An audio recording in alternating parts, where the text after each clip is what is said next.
Hey guys, welcome to the tutorial where we will explain you how you can duplicate a Trello board, so let's jump into it. To begin, head over to Trello.com, which is your main hub for accessing all your Trello boards and tools.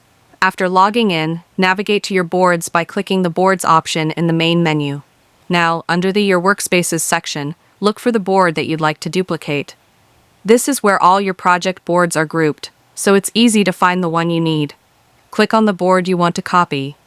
Once inside the board, go to the top right corner and click on the three dots to open more options.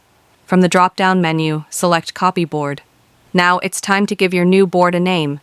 Choose something that clearly tells it apart from the original. This is super useful if you manage a lot of boards with similar layouts. Next, pick the workspace where you want the copied board to live.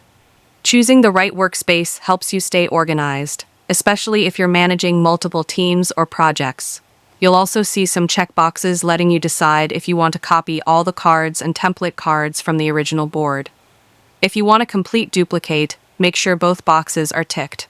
Once you're all set, click on Create and that's it. Your newly copied board will now show up in the selected workspace, ready for you to edit or start working on.